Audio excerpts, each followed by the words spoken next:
I'm gonna share with you the only 5 YouTube analytics you need if you wanna grow your channel more quickly. It's easy to get caught up spending a lot of time digging through your analytics and not really knowing what to look at or going down these rabbit holes. And yeah, you can learn a lot from them. I'm not saying the other analytics aren't important, but I feel like at the core of a successful channel, these are the 5 that are the heavy hitters. These are the ones, if you spend almost all your time looking at them, you'll be good to go. So the first is your top performing videos, looking at that from the last 48 hours, last 60 minutes, and sometimes we'll even stretch that out to 90 days. And that gives you a good sense for the topics that are hitting big on your channel, that are performing well. And so now you know, okay, I'm building an audience from these topics. If people have watched those videos, YouTube's gonna follow them around the platform. Maybe some of those people subscribe to you. So you know that you should probably make more of those topics, double down on them. Ask ways that you can bring new twists to those topics, new angles, anything else you can do to cover those topics is usually gonna be a really solid bet for growth on your channel. Next is gonna be click-through rate. If you don't know what that is, it basically means every time someone sees your title and thumbnail on YouTube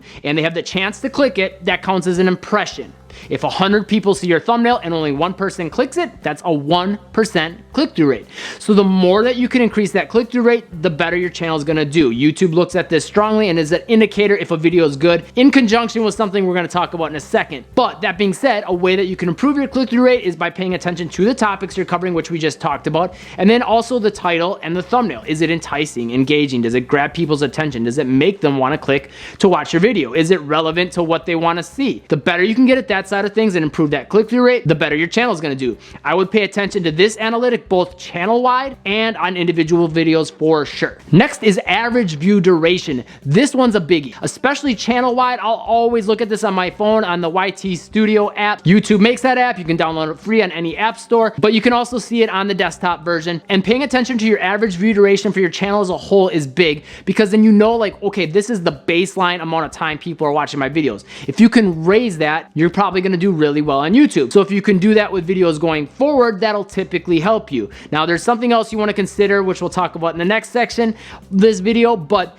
at the end of the day, if you can get that watch time up, that's gonna be a good thing. And by knowing your channel level baseline, you can pay attention to each video if you're doing a good job of that or not. And the reason this is so important is because YouTube loves watch time. They love it when people click to watch a video because that keeps them on the platform, and they love it when people watch longer because that keeps people on their platform longer so they can show more ads to people and they make more money, the creator makes more money, everybody wins. So watch time's a big thing YouTube's gonna look at when they decide what videos to promote in search, suggested, the home feed. And if you can do a good job with click-through rate and watch time, you can see some explosive growth. And again, a lot of that comes back to getting your topics right. Next big analytic, and this is a powerful one, it takes a little bit more time to get a feel for it though, is audience retention reports. Looking at your video and then watching the graph, and it shows you if the video, if it's going down quick, that means, okay, you're losing people's attention. If it's keeping flat, you're doing a really good job of keeping their attention. If there's spikes, that's a good thing. Those can tell you a lot as far as what you're doing in your video, what you're doing for the shots, the angles, the way you're presenting, how you're talking about things. Are you repeating information? A lot of those things will come to light in your audience retention reports. Now, the thing to keep in mind with these is it's gonna be hard to get a really good understanding of like what's actually happening, like with how good your video is. If you're not getting, I'd say at least 500 views, ideally I'd say 1,000 views or more, because then you're not getting a very good sample size. If just one person watches the video and watches it the whole way through, then you think you did an amazing job, right? Well, same thing's kind of happening to a lesser degree if you only get 10, 20 people watching. It's gonna be a little bit harder to tell accurately how well you're doing of keeping people's attention. But that being said, once you start to get more of those views, and I would definitely try to send a lot of people to your videos to get that data and learn from it, and all this data that we're talking about in this video for that matter, you can use that now to say, okay, this is what I need to do less of, and this is what I need to do more of in my videos to keep people watching to the end. And that's the other thing with the audience retention reports that I hinted at earlier, is the retention. How many people do you get to stay to the end of your video is another factor YouTube's gonna look at if they were satisfied with the video or not. So you might get a really high click-through rate, but if people aren't staying to the end, that means you probably clickbaited people or the video wasn't very good, so YouTube's not gonna show people that video as much.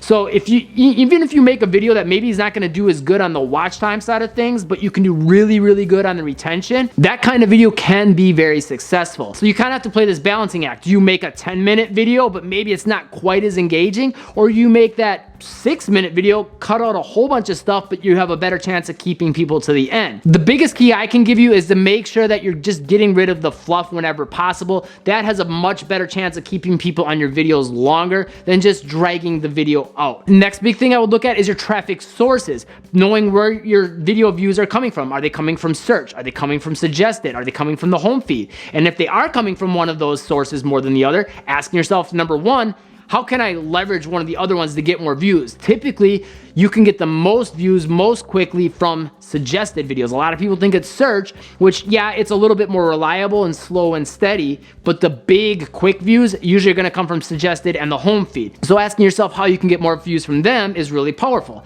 And then from that, asking yourself, okay, I need to get more views from suggested, or I am getting a lot of views from suggested, digging in further and saying, where are my video views from suggested videos coming from right now? What other videos are sending traffic to my videos? And then trying to leverage that. Or if you're getting a lot of views from search, or you wanna get more views from search, looking at the keywords and saying, okay, these are the keywords that I'm getting more traffic from. Let's try to make more videos about that. Now, while keeping a pulse on these analytics is important, it doesn't necessarily help you if you don't know how to apply it or how to make adjustments or are creative enough to take some of these data points of click-through rate and come up with a better thumbnail, a better topic idea, or a new topic idea for the topics that you know are working, but you don't want to just keep making the same video over and over, because then that gets boring for you and the audience, right? So you got to learn how to be more creative and do it in a way that helps your channel. Well, in this YouTube video, I cover some ways to be a more creative YouTuber in ways that will help you grow. If this video helps, subscribe and turn on all notifications, and I'll see you in that video next.